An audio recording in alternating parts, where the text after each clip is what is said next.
It's hella black. The morning show, you feel me? We here right now, 9 in the morning. They ain't gonna drop, but we here right now, 9 in the morning, man. God. Earliest we ever been at it, man. If you all know me, I don't really wake up early. Like, I could be up early, but niggas is like a zombie, honestly. Like, I really woke up hella early yesterday. Was looking around, nigga, so delirious. I hit my head, didn't even get myself a concussion. That's wild. The morning is not for me. I fried in the mornings, bro. Like, I realized, even at work, I try to set myself up to where from like 9 to 12 is like my most productive time. Maybe like 8 to 12, honestly. It depends on how much rest I got the night before. But in the morning is when I'm like my most creative. It's when I'm most driven. Like after like 12, 1 o'clock, I be doing like miscellaneous tasks at work. Like shit that don't require my brain. But if I'm trying to be like thoughtful, intentional, and creative. It's like right now. Yeah. Like, so you finna shine this episode. I feel great, bro. Honestly. I mean, only thing is, y'all can't tell by now we in the middle of fucking allergy season. Yeah. Fucking you might be able to hear it in our voices. Like, my shit like coughing, so if you hear coughing, man. Allergies are really a curse, my nigga. Like, there's been times where I've been depressed from allergies. Like, nothing, everything else in my life has been totally fine, but my nose won't stop running, my throat won't stop itching, my eyes are irritated, sinuses just all fucked up. Allergies are a fucking curse. Bro, I had a full-blown, allergy attack. Like, my eyes will not stop itching. I'm just over here itching. My shit hella red. It was on 420. I know. I went to lungs and shit. I'm sure they thought I was high as shit. I'm like, nah, nigga, it's just the allergies, man. My eyes red from that. They ain't even the dope, man. I've been there before, bro. So, to any of our listeners that have allergies, if you hear the sniffles, if you hear the scratching of the throat, it's like, what they call that shit? ASMR? ASMR.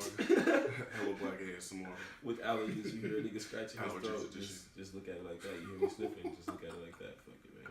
We here though. Hello Black episode 41. You feel me? If you used to Hello Black, you know what I'm finna say right now. Tap in on SoundCloud. Like us on SoundCloud. Follow us on SoundCloud. Tap in on iTunes, man. For sure, give us that 5-star review. If it ain't 5 stars, I don't want it. You feel me? Subscribe. Tell your auntie, tell your cousin, you feel me? Hello Black, hello grassroots. That's how we really spread the politics that we have, you feel me? Fuck with us. Share it on Instagram, that would be lit, you feel me? Not even your Instagram post, but IG story, tag us at Hello Black Pod, give us a follow, you feel me?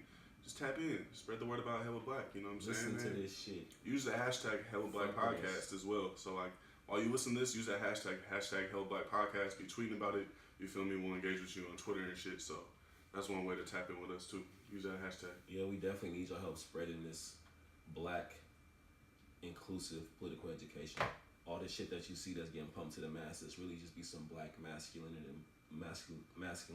black hotep ass shit. Yeah. We need some shit that's really inclusive, and that's what we trying to be on here. We trying to create this radical platform, you feel me? So bro. We need the support of the people to really build this platform out, you feel me? We ain't got, no corporate no corporate deals really pushing our shit. Hella black, so yeah, man, we need the people's help. For the people, by the people. Hello, yes, Lord, man. So we got a show coming up, huh? I heard through, you know, it's about to be lit, bro. Honestly, if you think about it, it's almost been a year since we did the live show at Oakland, which was super dope. Excuse me, and I don't know how long it's been a goal of ours to do the new parish, but I know we've talked about it. And for it to be coming into fruition, I'm super juiced about that. And for those that don't know, the new parish is like a pretty historic, I would say. Yeah, definitely music venue in the Bay Area in downtown Oakland. Their owner recently was in some shit, right? Wasn't bro hella racist? I don't know if he's still the owner there. Yeah, remember that? Yeah, no, I know what you're talking about. So he used to be a fuck nigga that owned it, but he gone now. I think. I would hope so. Damn.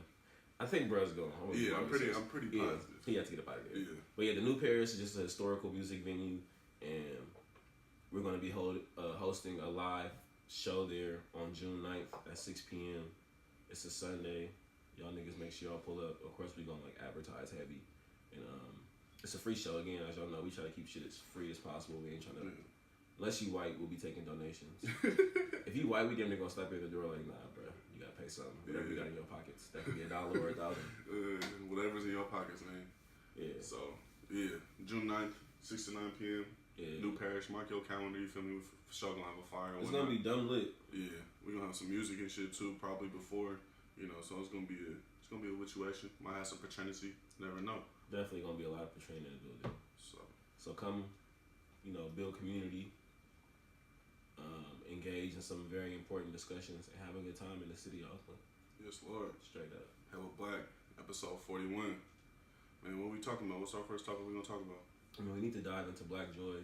Oh, I almost forgot Black Joy. I don't know when's the last time dive we into recorded. the topic. It's been a I couple weeks. got something for Black Joy though, for sure. I got some shit too. You wanna go ahead? Yeah, this past Saturday we celebrated one of my cousin's birthdays, and she had an open bar. It was fire though. She had like 2 food trucks outside when we first pulled up. I had some fire tacos, and then I went inside and had an open bar. Bro, I probably had like 8 Patron margaritas. For those that don't know, like how we like to do it with my family, I don't know if like wherever you are and where you listen, I don't know if y'all got a Costco, right? But Costco got this Kirkland brand margarita. Like it's not margarita mix, it's already made. It's the pre-made margaritas. Right. So it already has tequila in there. You feel what I'm saying? And then what we like to do is we like to either mix it with Patron or we like to mix it with Hennessy. So you can get you a Patron margarita or a Hennessy margarita.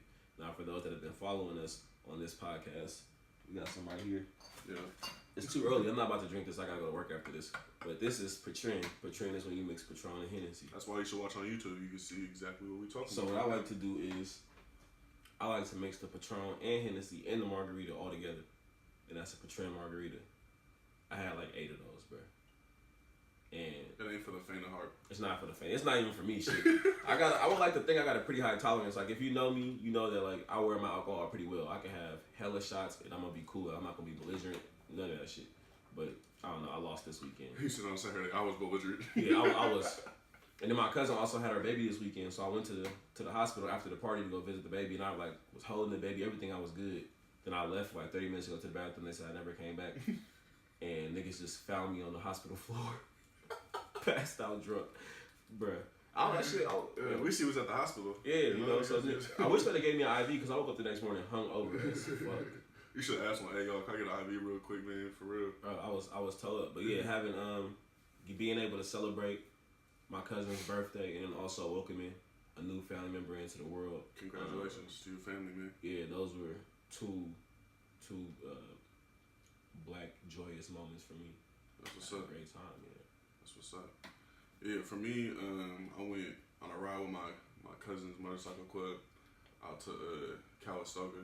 So that shit was lit. Like 100 niggas on, you know, mostly Harleys and shit. How far is Calistoga from like an hour? It's like 2 hours ish, something like that. It's south or north? It's up by Napa, so north. Yeah. Yeah. But that's like wine country and shit. Yeah, so, I'm about to say maybe have like the fucking the spas and shit up there. Yeah. I've been up there actually. Yeah, so that was hella nice. It was like a black-owned barbecue spot that we went up to up there. Like it's just a white-ass town, and you have this black-owned barbecue spot. You feel me? Then you have like 100 niggas pull up on motorcycles and shit. Like yeah, that shit was lit. It was like my first time riding with a big-ass group of people, and it's just all black folks. You feel me, on Harleys and shit. You know, so that shit was hella fun. If you know me, you know I'm kind of a nerd over motorcycles, especially Harleys. So yeah, that shit was a good time, and just being with my cousin and shit, being able to catch up with family. You know, it's always fun. It's that time of year, bro. The sun's coming out. Oh yeah, it's Harley season, man. You feel me? You gonna see me rocking. The sun's coming out. I fuck with summertime. I got a love-hate relationship with summertime. Right? Yeah. I like what it represents for most of us. You know, growing up, it meant like no school, right? And also like football season was coming. Summer workouts, bro. Yeah, that shit was always. I just don't fuck with when it's hella hot. Like I do not do well in the heat, bro. Like I get dumbass sweaty and hella uncomfortable. Yeah. And it like I don't know if anyone else deals with this shit, but like, it makes me hella anxious when it gets hella hot. Cause for one, like sweating is a trigger, like a symptom of my anxiety. Yeah. So I'm like, oh, like naturally my mind is just like, oh shit, anxiety attack is coming because my mind just can't discern between the heat and like off. Exactly, you feel me? So I just don't fuck with being hella hot, but I do like. I feel like for me, an ideal situation is like 75 with a breeze, because I do like being able to not have to have on hella layers and have on shorts and shit. And you know, in California, that's like an ideal situation. Yeah. But right now, niggas, what 9 o'clock and it's 75 degrees outside. Yeah, I said it's like feeling like West Africa and West Oakland right now, hella hot. And for those that don't know, like in West Oakland, like in the hoods of West Oakland, there aren't like hella high rises, with the exception of like the Acorn projects, right? There aren't hella tall ass buildings. You feel me? So there's no shade. Nigga, you could be walking through a fucking desert and it's blazing, nigga. So I'm about to walk through this shit after I leave here. I'm not looking for it. Damn near walking through a food desert. If we're talking about environmental racism, bro, you know that shit hot, hella hot. And most of these buildings don't have no AC out here. like nigga, it's not common to find a house in the Bay Area with air conditioning. I don't think I've ever. Maybe unless you like Antioch. Yeah, if you on this side of the tunnel, yeah, if it's show, ain't gonna find shit. They'll be having. They had AC in Concord. Yeah, it'll be getting 100 degrees. I'm saying the town is very rare. You're gonna find a spot with a house with air conditioning. I've never seen it.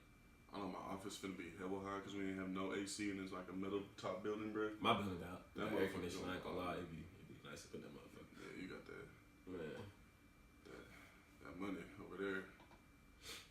Yeah, episode 41. Yeah, let's get into it. I think for our first segment or whatever you want to call it, like we definitely want to provide like a content and a trigger warning. Yeah. That we will be talking about suicide. So yeah, if you wanna violence against LGBTQ folks as well. So just putting that out there. So if you wanna fast forward through this part, or if you feel the need to like, you got what you needed from this episode, we definitely understand. But we know we want to start things off by sending condolences to the family and everyone that was affected by the death of. I want to make sure I'm pronouncing their name right. I think it's Nigel Shelby, who was a 15-year-old queer person who passed away by suicide. Within the last few days. So yeah, just definitely want to send our condolences out to them. And I feel like, I don't know, this is like, as I was doing like reading on their situation and just reading around like suicide rates among LGBTQ youth, like this is starting to really become like damn near, like it's starting to become like an epidemic, bro.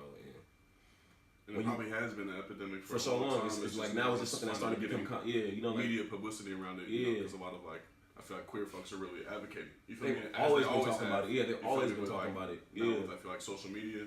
So you know what I'm saying, there's bigger. Yeah, you're right, 100%. Bigger platform. Yeah, and also like as we even dive into this topic, one to acknowledge that we're not trying to speak for LGBTQ folks. I think mostly as us trying to be allies is us trying to like take that responsibility and that labor off of them to even have to address and use this kind of shit. Our privilege as well, and the platform that we have to uplift. These conversations that are happening. But if we wrong, you feel me? Tap in with us. We trying to do our best. You feel me? So if we wrong, tap in with us and let us know how we can become better allies. You feel me? So we just wanted to say that before we got really into this topic. And I as I was reading, bro, like some of the first thing that came into my mind was just, I don't know, when I think about like bullying, right? And I don't know if their bullying was like physical shit, but I know mostly it was in like the articles and the pieces that I read, they were saying something about like just like the verbal shit, bro. And I know we talked about this before on the podcast, and just being like, I think when you see a lot of like homophobic shit, motherfuckers be like, it's just my opinion. And not really understanding like, like words manifest. The people just saying, oh, this is just a word. Yeah, you know what I'm saying? Nah. And it's just like, it's like you see how words can manifest into like violence, right? Because like bullying somebody, whether it's verbal or physical, is an act of violence, my nigga. So whether you like just using your words or voicing your opinion onto someone in the form of bullying, that shit is violence, bro. Right. And now, it's 15 years old, bro. This 15-year-old boy has passed as a result of being bullied all because he was queer, bro. Right. And, this is nothing but, like, at the root of it is bigotry, right? And when you think about the history of bigotry in this country, it amazes me how, like, black folks, how we say we want to be so far away from our white oppressor, but if we look at, like, how much we emulate them, bro, it amazes me how someone can understand, like, it's never a word when white folks say it, nigga. Right. Or when non-black folks say it, nigga. It's never just a word there or an opinion then. Right. But when it comes to homophobia and transphobia or any anti-LGBTQ like rhetoric, it's just an opinion. Oh, it's just an opinion. It's just a word. When we know these words really have meanings, right? And words are violent. Words can be violent. You feel me? And I think a lot of times people are like, oh, it's just words. And really looking at how these words and how these quote-unquote opinions, they're not opinions in my opinion, it's hatred. It ain't even, people want to take, oh, this is my opinion, it's like we're supposed to have opinions. Like, nah, your opinion is actually just hatred. Yeah. And that's also, and it's a hatred of our own community. So it's like, and sometimes these people try to be so pro-black too, you feel me? It's like, you can't be pro-black and have a hatred towards queer people. Like, that's not liberation. You just want a straight liberation. You feel me? You just want your own, you just don't want to be called a damn word. Yeah, and like picking and choosing which black folks are are valuable or deserve liberation. Who picking and choosing which black folks deserve liberation based on certain qualifications? That's some white shit. That is a white supremacist tactic, my nigga. If we being honest, a lot of black people weaponize white supremacist ideology and use it, but say, "Oh, we want to end this white supremacy." Some motherfuckers do it consciously. You know what I'm saying? Some folks actually are just like ignorant to the. I don't say ignorant like I don't say it maliciously. I say like some folks are actually ignorant to like not understanding the many ways that white supremacy can like surface itself, right? But yeah, bro, the shit is. It's really nuts just how much we actually weaponize white supremacy as black folks. Right. Whether consciously or subconsciously. And this is homophobia and transphobia, this is a public health problem. Like we was just talking about a little bit earlier. Like, literally bullying is, we look at mental health, right? Like, it creates mental health conditions. You feel me?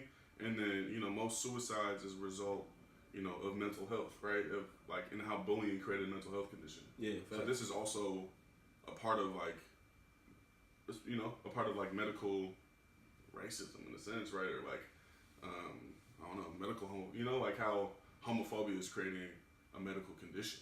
This is like a public health scare, in my opinion, right? Bro, I was in one of the articles that I read on NBC. They were saying like youth 12 to 14 years old who identify as lesbian, gay, bisexual, and transgender are more likely to die by suicide than their heterosexual peers. Yeah. Another article that I read, it was saying like twice as likely.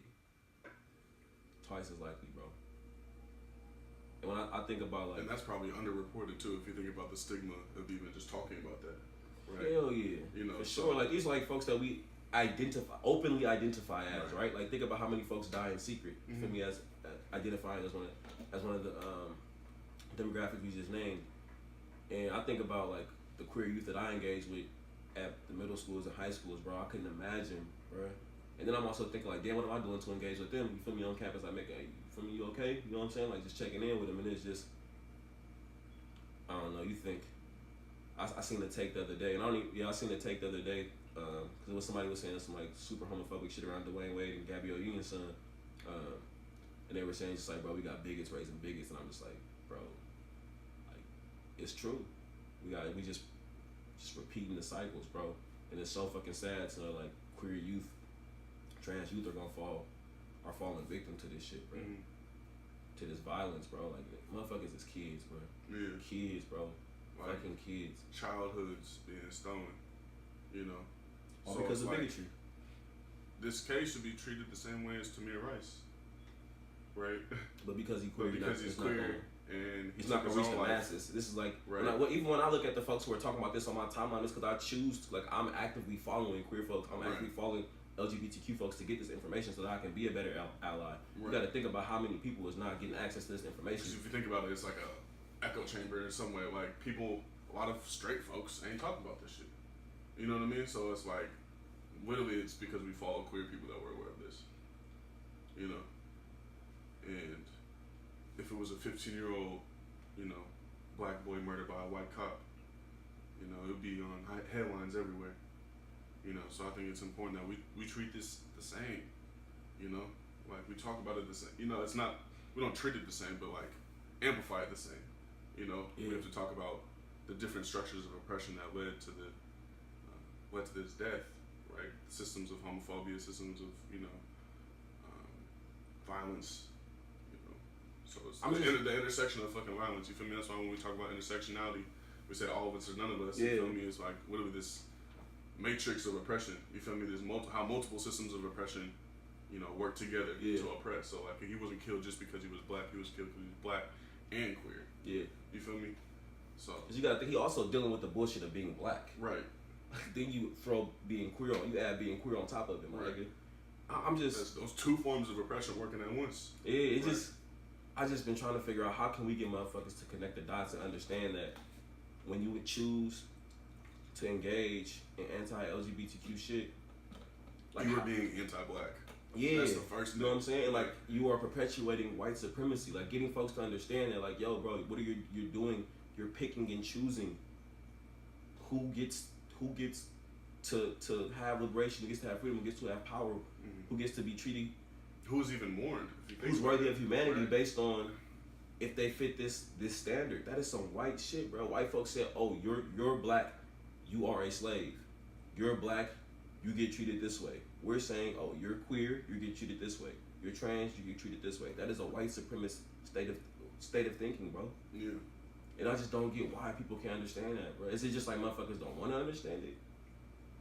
And if you gonna, like, we just have to understand, like, bro, there's no liberation. There is no black power without black LGBTQ folks, bro. If your shit don't include them, that is not liberation. That is not black power, bro. That's not. That is selective black power. It's not inclusive. That's not all-encompassing black power, bro. Yeah. I mean, we have a lot of black people who have a white supremacist agenda at the end of the day, so I think that's why it's important to have political education, but also I think some people stuck in their ways too, you know. And I know I remember somebody asked us at LMU, like, so when do we choose to stop engaging with motherfuckers and treating them like the enemy? Because I know white folks, you're not gonna sit up here spending all this time talking to the motherfucker. You're not gonna spend all that time, the nigga, that's an op. Yeah. And you treat an op accordingly. You feel me? Right. So like, at what point? And that also makes me think, like, I don't want to be on no black pessimist shit. But like, okay, like, what are the real, what are the real odds of this shit? We still dealing with this same homophobic ass shit. The same as. I think we don't even have, at least for us, like, that ain't even our decision to decide when the point is. You feel me? I feel like as two black straight men. Yeah. I wasn't talking like directly for us, but I'm saying at what point do do motherfuckers really have to, look at it like, okay, these niggas are the enemy, bro. Yeah. And then you see, well, I know we see it because again we follow LGBTQ folks, like, they have no faith in cishet folks. Yeah. There's why would they? Look how we engage with them. They have no faith, and I'm like, I fucking get it. Right. I really do, bro. This shit is sickening, bro. 15 years old, bro. Yeah. I think that's why it's our job to take on this responsibility of educating people too. You feel me? Because I think sometimes people will listen to us. Like, I feel like a black queer person can say it hell of times, but then, a black straight person say it. Oh, okay. Let me think about that. Especially for... Yeah, that's how privilege works. Yeah. So I think that's one goal we're trying to do, is use our privilege and really speak up and educate folks about, homophobia, transphobia, in the black community. Because if we want a revolution, the revolution ain't gonna be with just black straight people. The revolution is all black people. You feel me? Poor, queer, disabled, you feel me? Sex workers. Like, it's a revolution about all of us. Otherwise, it ain't a revolution at all. It's just recreating a system of oppression. Recreating these toxic structures that we say we hate, but then we want to recreate it ourselves in the guise of liberation. You feel me? So, again, just sending my condolences to everyone that's been affected by Nigel's loss. This shit is heartbreaking for real, bro. Yeah. It's really fucking heartbreaking. Like, our black youth don't have the chance to fucking grow up, man. Black queer youth, you feel me? This shit's coming from, like, they just being, like, thrown around in hate, bro. It's coming from everywhere. It's coming from their own people. It's coming from motherfuckers that don't look like them. It's just such a layered experience, bro, and it's just, like, cool. It's such a heavy experience, bro. Oh, my shit not picking up on that yet. It's such a heavy experience, bro. Like, it fucking sucks, bro. I'm really lost for words, and my heart is, like, fucking breaking. Shit hella sad, bro. And it's nothing but straight bigotry and white supremacist bullshit, bro. That's all it is. Yeah. Well, we for sure sending love to all black queer folks, you feel me? And we gonna try and do our part in educating people, and really trying to check that shit. Check the homophobia, check the queerphobia, check the transphobia, you feel me? So that's one thing I know we want to commit to, you feel me? Yeah. And just like trying to continue to be better allies. Yeah, because we know we ain't perfect either. So if we did mess up on this part, you feel me? Let us know, and please check me. I'm like trying to improve. You feel me? Motherfuckers can vouch. I've been held accountable multiple times. I'm ready for it. Like, I think that's what comes to being an ally, bro. You got to be ready to just admit that when you was wrong, when you fucked up, when you spoke out of turn, whatever the situation may be. Like, you got to remove your ego when you trying to support people, uplift motherfuckers. So people listening, feel free to put us up on game. And rest in peace to Nigel. Yeah. So recently you was over at the Alameda County Courthouse. Yeah. I remember we was texting about it a little bit. Bro, it was wild. So I've been to like courthouses before, right? I've been to that same one. It's the one over by the lake. Mm-hmm. Yeah. Renee. Yeah, so I was pulling up there for one of my cousin's probation hearings. They got him on some bullshit, bro. But I was pulling up there, and you know, as the court system works, like for one, I was in there thinking like, okay, boom, this nigga got a good ass lawyer, 'cause he can afford one, right? And then he has people like myself and his mom that can afford to miss a couple hours from work and pull up on this nigga. You know what I'm saying? So he just had this big ass system of support, right? Yeah.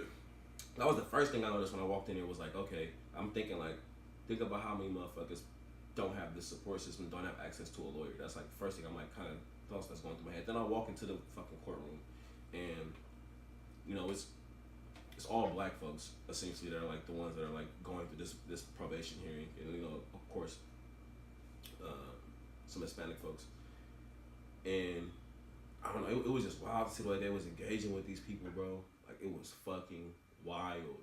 And of course, like, you know, I read so much on all this, like on the prison system. Like I know a lot about this shit, but reading some shit and experiencing is two different things. And especially it's been so long since I've been in a courtroom. Like it's been like 3-4 years since I had to go support somebody, right? Bro, it was fucking nuts. It was so much going on. One of the things that definitely stuck out to me was the ways in which like the probation officers and the judges were engaging with I'm not about to call them inmates. I don't know what the word I'm looking for.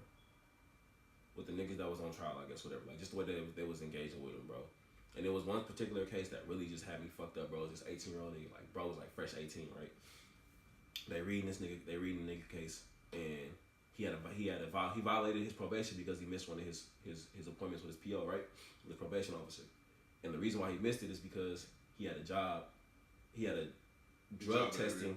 He already had a job interview earlier. Cause like a part of this nigga's probation was that he has to have a job. You feel what I'm saying? Like you have to be on. If you don't have a job, nigga, we gonna send you back. So boom, he got a job. He had to get drug tested for the job. But his drug testing fell on the same day as his check-in with his PO. I think I would have chose the job too. I would have went to the drug test. Like nigga, I gotta have this job to go to stay out of jail. So when we went to get the drug test, my PO gonna understand. I need to stay out of jail. That's your thought process, right? For one, you're an 18-year-old kid. Like let's not forget that you're an 18-year-old kid. And I hate the way like you know. I was having a conversation with somebody and they was just like, oh, well, he should have checked in with the probation officer. I'm like, nigga, come on, bro. Like, and then when you hear this nigga's story, you gonna realize like just how much this nigga, bro, got going on. So boom, he go get the drug test or whatever, and he checks in with his PO like, hey, I'm sorry, I have to go take the drug test for the job, Boom, like he checked in with her afterwards. Then they end up doing a full background check on the nigga. You feel me? He probably lied on his application. I would have too, being an 18-year-old nigga trying to navigate this shit. Like, no, I need a job. I'm going to lie and just hope for the best. Who wouldn't have done that? Who wouldn't have done that, bro? They do the full background check on a nigga. Because of his record, he loses the job. So now he got to go to his next court date with no job, and you miss the shit and just hoping. You wish on a fucking star that the judge understand. And it's not always your PO that determines like how much time you know what I'm saying? Like if they're gonna arrest you or not on the spot. So they're reading in the case that his public defender is like telling the judge like, okay, so in the process of this, like his mom just like packed up and moved all her shit to Stockton. You feel what I'm saying? So this nigga was trying to figure out how to get from Stockton back over here. Probably experiencing some form of homelessness too at the same time. Period. You feel me? Like nigga, your probation is in Alameda County. You trying to go to Stockton, all this shit, right? So for those of you who aren't from out here, that's pretty far. It's an hour 20 minutes. You feel me? If you have a car. If you have a car. I don't know how to get to Stockton. And no traffic. I don't know how to get to Stockton on public transportation. I don't. Mind you, this nigga doesn't have a job. And his mom is apparently just packing her shit up and moving. Like, bro's in between. He's in transition. He's in between housing. He's in between jobs. You feel what I'm saying? He got all, and on top of that, he's 18 years old, bro. When I was 18 years old, my mom was still making all my decisions, my nigga. His mom wasn't at his court date, so I have no choice but to assume. You feel me? Like, they not really rocking like that. You know what I'm saying? So it's like, nigga, imagine being 18 trying to navigate the prison system, and with all this, and then they're reading all this shit out, like all this jargon, bro, that I'm not even comprehending. It was just, bro, it just, make a long story short, they ended up arresting a nigga. And violation of probation. Look, like, it looked like his public defender was going hard for him, but like that wasn't the theme of the public defenders in there. Right. It was like, one nigga was like, yo, I will not let this man represent me. He has not met with me since the first day I've been sent in here. He is not. I don't feel comfortable with him leading my case. Like, period, point blank. I've been down for 60 days. I ain't been with this nigga but one time, and it was the day I got sent to this motherfucker. So, like, the theme of the public defenders was just like niggas being like public defenders. Like, I think you come in with this mindset of like, oh, I'm gonna change the system, da da da. You know, and then you get jaded or you get worn out. You feel what I'm saying? And so, public defender's office compared to DA's office are under resourced. Understaffed. You don't stand a fucking chance, and that was the theme. Some of these public defenders are former DAs. Bro, when the little nigga got arrested, when the probation officer, so from the person from the probation office was like, yeah, I recommend he detained until his next court date. Court date is like 60 days or whatever, right? 60 days away. She just like didn't even look at the nigga. She's like, yeah, I recommend 60 days, da da da, boom, and just wrote it off. And it was like stretching, and then she was like smiling, like giving niggas time, bro, just smiling. I'm just like, the judge. I can't even say what I want, how I was feeling. Like, not the judge, so the judge asks for a recommendation from like someone from the probation office, not your exact PO, but someone from the probation office, not even the motherfucker you've been working close with. Right. You know what I'm saying? Just someone from the office gets to determine. It was wild. But like, the thing, like you said, for me, the overall theme of it was like, these niggas don't stand a chance. There's so many things going against you. And then, let's say you do get released. Let's say they say like, all right, you good. You got to pay a fine. You got to pay a court fee. Bruh, it was like niggas were getting released in $5,000 worth of debt. Like, you leave, you get released, but now you owe $5,000. Yeah, you're in the whole form of financial slavery now. And you already just fresh out. How you supposed to get a job? How you supposed to get a job? Because we just seen the theme of it is niggas getting denied jobs after they get full background checks. Bro, I was in there furious, bro. I was hot. Yeah. And it was just, you could just see the lack of like humanity for the motherfuckers. You know, like as soon as you put on your blues, your oranges, your reds, whatever they put you in, bro, it's like you were just dead. Like they just associate that. You just a docket number. They associate that uniform. Like, that determines how they're gonna treat you, bro. Mm-hmm. And it's even like the psychological, you know, if you think about the psychological shit of it, right? You know, if niggas get like cases, usually they get a chance to like put a suit on or some shit like that. But you having people coming in and straight, you feel me, jail, you know? Like that affects the way people are gonna treat you, for sure. You feel me? It was nuts, bro. It just had me so frustrated, bro. And I felt defeated. And I got to leave that motherfucker and go home afterwards. I felt like, bro, I remember going to work. That shit is happening every single day. This happening right now. It's every day. That's the process that I went through. And nigga, I was only there for the morning session. Yeah. After they take lunch, they're still. And that was just probation. Just probation. We ain't talking about niggas fighting cases. We just talking about niggas with violations. That was just straight violations. All violations. Then there was one case where nigga, I think the nigga already did 60 days. Or he had already been in there for a little bit, right? And then nigga, the arresting officers were on vacation out the country. So they pushed this nigga date, his next hearing, 60 days again. So we're just sitting in jail. Cause the niggas who arrested is on vacation. Can't even bail out. Bro. That shit, bro, it had me so hot, bro. So fucking hot to just see how they was just doing niggas, bro. And that's all, I mean, it's at the foundation that's capitalism. Literally like, okay, the cop is on vacation, so we gonna send you back to jail, where you feel me, you gonna be doing all this work, you gonna do all this labor, while the pig who arrested you is out, you know, on a beach sipping a mimosa. It's out the country, my nigga. Like, you know these niggas South America, somewhere in Europe, you feel me? It was wild though when you just see like all the money that's being circulated, like boom, all right, nigga, you going back to jail and doing this free labor, or you coming out and you gotta pay all these fines. It's just like, or boom, nigga, on top of that, you feel me, in our situation, had to pay the nigga $5,000 to represent him. 5,000, that's 5 bands gone, and then you also got to pay a court fee. Right. You feel me? It's just thinking about how much money they made in that. It's a plantation. I mean, and that's the foundation of this country. Like, literally, the foundation of this economic system in this country is built slavery, bro. Slavery, and we know that the 13th Amendment still legalizes slavery, and it's 2019, and this form of economic slavery and incarceration is still existing, and it's thriving. It ain't even, and it's legalized. It's institutionalized. You know, so when we talk about institutional systems of oppression, nigga, prison. It's a prison plantation. Think about how many overpopulated prisons we got too, nigga. Especially Alameda County, nigga.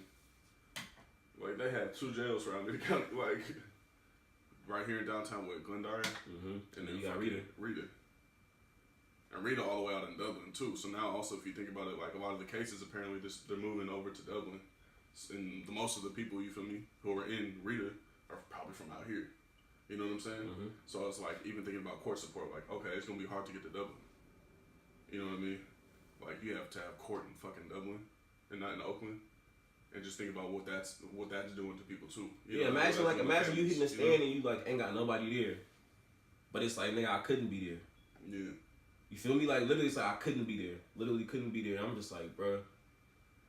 And I don't know, man. You know, we talk a lot about, like, prison abolishment. And I don't know what comes in replacement of prisons, but we got to understand that, like, the system in which prison was rooted in, bro. We know, like, nigga, this is just another form for folks to navigate and legalize slavery, so we got to figure something else out. That ain't cool, bro. 18-year-old kid, my nigga. 18-year-old. Down. Just down. Trying to navigate this world by himself. That's essentially what the nigga was doing. And that's a cycle. You know, so it's like, all right, you get out. Then, all right, you trying to get a job, but then you can't get a job. You 20 with a record. 19 with a record. And you in debt. And you trying to probably just find a way to eat, too. If you feel me? You ain't got no housing. Or what is that? Like, this how prison creates this cycle, you know? And it's purposeful. This ain't by accident. This is all by design. Oh, 100%. So when we talk about getting rid of prisons, this is what we mean. You feel me? This system is not working. This system is rooted in slavery. You know, so when we actually think about what exists next, I think that's important when we talk about abolition. Like, this shit is not keeping us safe. That's the fact. You feel me? It ain't doing nothing but funding this white supremacist system and funding our oppression. So I don't think I have all the answers to what's next. Nigga, I have You know none. what I mean? don't, bro. But I just know that this shit ain't it. And so let's get rid of this shit. And I guarantee you society will be a safer and better place. You know? But I think it's also abolition is about how do we think about why it's punishment. We just lock somebody away. And not actually deal with the root problem.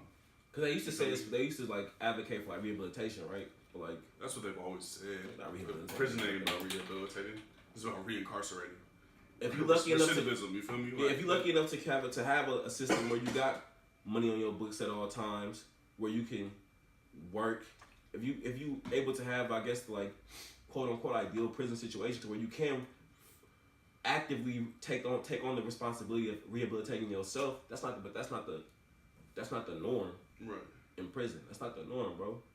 And we're not even talking about the way like you getting treated by the COs in there. And most people don't come out rehabilitated. You feel me? It's like most, you know, if you don't go into prison with a mental health condition, you're likely to come out with a mental health condition. You feel me? So if we're being honest, a lot of these people coming in also do have mental health issues. So it's like we're, you know, talking about public health, like literally prison is creating a fucking public health epidemic. You know what I'm saying? Yeah. Like looking at these different epidemics that are going on in the black community. Like this is really creating a fucking epidemic. It is an epidemic. You know what I'm saying? It's a crisis that most of these people are coming out with mental health issues. You feel me? Imagine if you were in solitary for fucking 5 years and you're just supposed to go out and niggas be on 23 and 1 the whole time they down. 23 hours in solitary confinement, 1 hour rec time for years. Niggas be doing 23 and 1. And then you're supposed to just be a part of society after You couldn't sit in this motherfucker for 23 hours with all your amenities. Right. Nigga. With the ability to get up and navigate this space. Yeah. Whenever you want to, you can do 23. You start going. I mean, you start going. You couldn't do that in here, bro. Hell no. Come on, it's niggas doing that in 6x6 cells, bro. If they lucky. Hour rec time. Bro, and I just that literally you might not even go outside for rec time. Come on, I really do think that motherfuckers should like figure out ways to experience this system, bro. Like whether that's going to court hearings, whether that's visiting prisons. Like, is this some shit that you can only understand if you experience it, bro? Yeah. Like. It's something that reading and watching TV and movies. You can read about it all you want, but until you see a motherfucker coming in shackles, bro, and you see well, for me it was like I saw so much of myself in these niggas, bro. Yeah.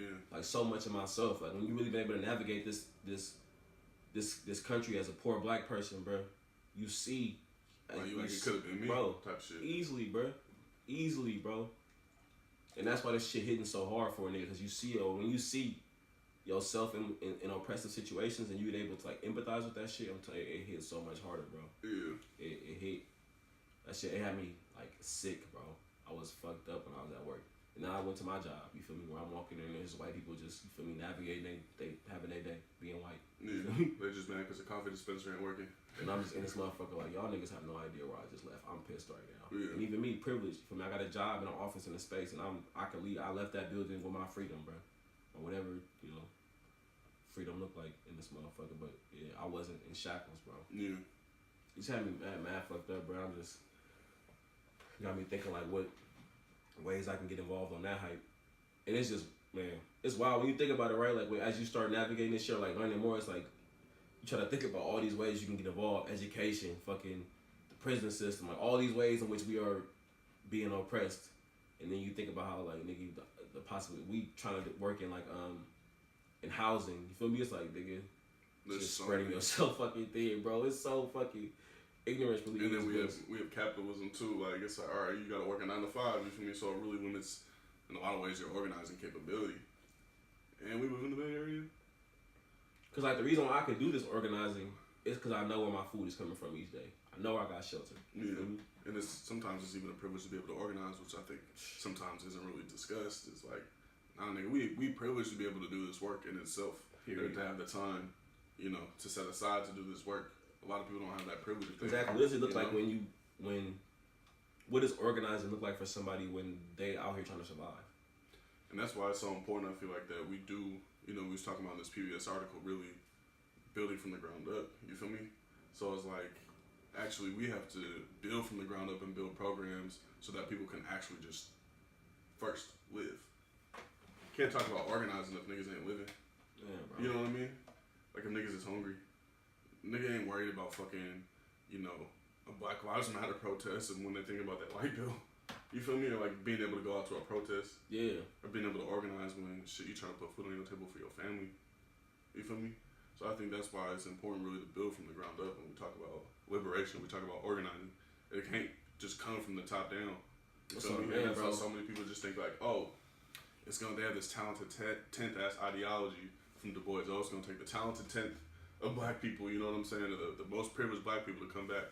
It's like, nah, bro, it's really the bottom up. Du Bois didn't even fuck with that. And he created that ideology. You feel me? He's like, nah, I don't fuck with that talented 10th elitist ass shit. That college type shit. Nah, that shit ain't gonna work. He didn't even believe in it himself when he died. Yeah. You feel me? So I think it's really about being from the ground up. You feel me? Being really in the field with your politics. Nigga, if you ain't around people experiencing the most oppression, your organizing is elite. And it ain't revolutionary. Facts. You feel me? You're just recreating a system. It's just like we were talking about. You just engaging in a white system of thought and practice. You know what motherfuckers like us could do a better job of? Is looking out for, I mean, like, we're still local organizers, right? But I think you and I are doing, like, we ain't well off, but, like, you know, we've created situations where we, like I said, we know where our food's coming from. We know we're going to have stable housing, right? Yeah. I think organizers in a place of privilege like ourselves can do a better job of fucking, like, taking care of the local organizer, bro. Like, you see all these, like, motherfuckers that are, like, getting all the glory for the organizing on, like, via social media, like, writing all the books or going on these talk shows and shit, but it's like, what are you doing for the people that are, like, extremely grassroots? On the ground. Because I remember I was in Ferguson, right, and I seen an organizer out there, like, crowdfunding to be able to keep her car. I'm like, yo, this is somebody who was front line. Like, you see all the pictures, you all are, like, they were front line, I can't remember their name. But, like, people like that, you know what I'm saying? Like, these are the motherfuckers who are actually on the ground doing the work. So, like, how can organizers who have been able to find success in this financial stability in this capitalist society, like, how are you looking out taking care of other organizers? You feel what I'm saying? No, for real. Like, who are the motherfuckers out here? They in our spaces. You know what I'm saying? Like, the people that come volunteer, People's Breakfast Oakland, like, how are we taking care of these motherfuckers who, you know what I'm saying? Who going through it? Like, that's something that organizers, if you consider yourself an organizer or a community person, you know what I'm saying? That's you gotta something be thinking about, you gotta be thinking about. People's capacity to organize. If you really have a socialist politic, you feel me? Like, if you really talking about creating an equitable economy, like, you gotta be on that shit. So I think we gotta start doing more. I felt when we first started People's Breakfast, we always was like, go out and eat after. You know, and we try to cover that. Well, so like doing that on a grander scale, like, boom, like making sure, you feel me, like, yo, you straight this month, like, you feel me, like, you good, you need something, like, doing that on, and, like, you know, making that a part of, like, if you're gonna be on fucking with this shit, this what you gotta be on. Yeah. And you see all the time, like, think about the niggas like DeRay going on book tours, like, nigga, what are you doing for for the local activists. We know Sean King ain't doing shit, but like niggas like that, right? Like y'all niggas are getting paid to go on all these talk shows, host. You writing all these books, like nigga, what are you doing, bro? For the local organizer that's trying to figure out how the fuck they gonna eat. Yeah. That's trying to navigate being a parent and organizing and leading their community. Especially like a lot of I feel like young organizers, when you just get into it, sometimes you just sacrifice it all. You know what I'm saying? Yeah. Where it's like, all right, you sacrificing the school, you missing classes, your graduation date got pushed back. You know what I'm saying? So I think that's one thing I really try to talk with when I'm talking to younger organizers is like, bruh, make sure you're taking care of yourself too. You feel me? Because if you ain't taking care of yourself first, bruh, it's gonna be hard to continue to organize. Like, this shit, organizing really a marathon. You feel me? It's about really having to take care of yourself. It's lifelong work. It's, you know, revolution isn't just a fucking, you know, snap the fingers and all of a sudden this shit is gone. Like, it's a process. It's a day-to-day process, you feel me? And part of that is you gotta take care of yourself. You know, so if you're a young black organizer listening to this, make sure you know, you're taking care of yourself. You feel me? And whatever that looks like for you. That's one of my biggest advices. You feel me? As a nigga who like was doing help with student activism, nigga, I was not taking care of myself at all. I was just worried about the movement. I'm like, that shit only can last for so long. Yeah, I think that's also, I think of so many of us when we first get into activism and shit, the organizing, community work, you kind of, I think that's like a result of like the savior complex. It's like you put so much of this burden onto yourself to get this work done, and I think as you get older and you realize like, yo, my nigga, I can do everything in the world, but I can't liberate people by myself. Yeah. Like, I can't do it by myself. So I think as you get a better understanding of that, then it's like, all right, me missing this one meeting ain't gonna hurt because I got a community of folks that's stepping up, you know? And that's why it's important to build leadership across organizing. You know, it isn't just one person, you feel me? Yeah. And I think sometimes people tend to put it on one person or say, oh, it's this one person. It's like, nah, bro, we really have to have a leader full movement, you feel me? It ain't just one person, you feel me? It's never been one person. I think that's kind of just the way white supremacy wants to frame the history. It's like, oh, it was just this one person, this one person, this one person. If we take out these few people, then all right, the movement is done. Yeah, and that's why in reality, it was a group of people organizing. You feel me? It wasn't just MLK. You feel me? It wasn't just Huey Newton and Bobby Seale, right? There was hundreds, you know, thousands of people organizing to make sure that the free breakfast program happened. It wasn't, you know what I'm saying? Like, so big facts. I think we have to also look at it like that and also dispel those people who is trying to make it about themselves when it's really not about themselves. Anybody that's centering themselves and the work they do, like, I do this, I do that, and that's why I try to be so conscious of the way, like, I talk about the work that we do, like, making sure that we, you know, boast our volunteers and put them at, like, yo, like, all right, it might have been our idea to start doing it, but this shit would have never worked if it wasn't for... We would not still be going on if it wasn't for, nigga, your auntie, my mom, my auntie, all of the volunteers. This shit would not be going on if it wasn't for them. Like, we would have been, I don't know how, we would have lasted a couple months maybe. Yeah, I mean, even shit, if we think about the, you know, just people who just split us money. You feel me? It's all the areas of support in which we had, right? Like, this shit would not be happening without them. The podcast, some of the gear we had, without, like exactly. That's why I say Hello Black is for the people and it's by the people. Like, people have literally supported us. You feel me? To even have this shit and have this platform. So shout out to y'all. Shout out to everybody who support our shit. For real. I know we got the PBS article in here. I don't know. Yeah. We didn't put any notes. I know I fucked with it. Shout out Penn. At OG Penn. Yeah. Definitely did his thing with that one. One of my favorite articles. You always have like mixed reviews about shit like this. So I'm like, okay, why am I happy that somebody's writing about me? Is it some ego shit, or is it like I'm happy that the work is getting recognized? Probably a combination of both. Cause who doesn't like being acknowledged for shit that they do? But I feel more so like I be like happy when it's the podcast, when it's the breakfast program. I'm like, oh, I don't like being centered this way. You feel me? Because like, it's not about us and what the fuck we doing. When it's about the podcast, I do feel juice. I ain't gonna lie, cause it's like this is a form of art and creativity for us. Right. But for the breakfast program, I always feel a little weird. Getting recognition for organizing. Yeah, it's like, nigga, that's not what we do it for. Yeah. I feel like people say that, but they don't always mean it. But also, then it's like, okay, maybe this is getting spread to the masses. This could spark some shit somewhere else. Somebody else want to do something bigger and better than what the fuck we got going on. Like, that's when I think, like, this should be hell of important and getting more people knowing about our shit. You know, I was talking to my nigga Wes about it. He's like, it's important that people know what you're doing because this isn't what's happening. You know, in terms of, like, politics, in terms of organizing across the country. You feel me? So, like, what do we, I think, spreading that politics is important. You feel me? Spreading what we're doing is important. You know, we have people tap in. Like, I had people tapping my, hey, bro, I'm trying to do this in my city. Like, y'all considering, you feel me, expanding? You know what I'm saying? Or like, you know, just even more resources came our way. You feel me? Like from that shit. You know, other people tapped in like, oh shit, I got this, you know, program. I want to connect with y'all and let's work together. You know, so like getting some of that visibility also is gonna help us bring resources to the people who need it the most. You feel me? Yeah. So that's what I do fuck with it. Yeah, it leads to more resources, and also I think it shows people that like, I hope it motivates them to be like, oh, like if these niggas could do it, I could for sure do it. Because I feel like I try to present in a way that's like, nigga, I'm the most regular nigga ever. Like, we both try to act. Regular ass nigga. I drink the Patron. For me, I fuck around just like y'all fuck around. I got my fears, my doubts, my worries, all this shit. So if I can make something shake, you can for sure make something shake. I think like that's like what I hope people be getting from when people cover us and talk about us. But you know, like we talk about all the time, like I don't want to be one of those niggas that just monetizes the movement and pushes my own agenda and does shit that's not, you know, actually centering the people that I want to center, like so many activists and organizers do. Like it's all, as soon as little niggas start getting a taste of fame, they start using it to push their own agenda and writing books and fucking talk shows and all this other shit that don't really got nothing to do with the motherfuckers they started this shit for, or claim to have started it for. And then forget about the shit that they were starting to do. You know what I'm saying? And that's trash. So I think it's good that we're both very aware of that shit. You feel me? Yeah, I think you gotta know yourself. I think that shit was always inside the niggas who do shit like that. That shit never been inside me. I've always been a motherfucker who just want to be a resource for my people. Since I can remember, since I can consciously remember, I always just wanted to help motherfuckers. Yeah, I know. I think it's sometimes I was even reflecting on it. I was like, damn, this shit kind of weird to be recognized for this shit.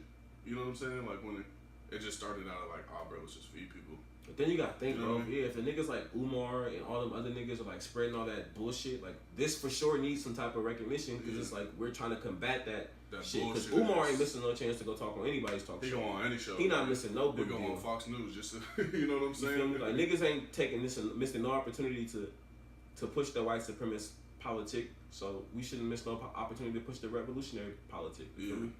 The radical politic. We shouldn't, bro. We doing ourselves we doing the people a disservice if we do all the efforts of like not wanting to be censored, I guess. Yeah. There's a healthy balance. That's all I know. There's a healthy balance. There's a way for us to approach it to make it. It's not about like weaponizing that shit and acting like all you hanging around is, you know, fucking celebrity. With celebrity, you become a celebrity activist and you're just around celebrities all the time. You know what I mean? Like, and never in the fucking field. That's trash. So, never in the fucking field. I'd be off these niggas. So that ain't us. That for sure ain't us at all. But you know, shout out to Penn, shout out to PBS for fucking with us. If you haven't seen that article, tap in with it. You know, it's about us centering Black homeless people and talks about the podcast a bit. So tap in with that article. It's on our Instagram at Hello Black Pod. Tap in with that shit. Make sure you give it a read. It's called Stepping Up for Homeless Black People in Oakland. You feel me? Fuck with it. That shit is hard. Shit funny though. You know, I tweeted that article out in my replies, of course, trolls like, oh, what about white people? Oh, only black people? We feed everyone on the streets. First of all, we feed anybody who needs a plate. We ain't care about, but we actually center in black people because the majority of homeless and houseless people out there in the streets where we feed people is black. Yeah. You know what I'm saying? We ain't never been like, oh, you white, you can't get a plate. It might be you white, you gotta get in the back of the line. But never, nigga, and white, that's only really jokingly. Yeah. Like, we ain't really gonna tell nobody that. Like, you hear first, my nigga. Yeah. But it's like, we ain't never telling no person that's black, that's not black, that they can't eat. No. I just don't understand, like, why every time we center in black people, it gotta be a fucking problem. Like, it's just, that just shows you how white supremacy works. Like, white supremacy means, like, the removal of black folks. Black radicalness means the inclusion of all people. Right. With the centering of black people. But nigga, we want liberation for all. Come on, my nigga. It be wild, bro. Like, I just start laughing. I'm like, when you say, oh, this is for black people just think to automatically exclude. Like, and if it did, nigga, y'all got everything else. I mean, you're housed. If it did, nigga, y'all got everything else.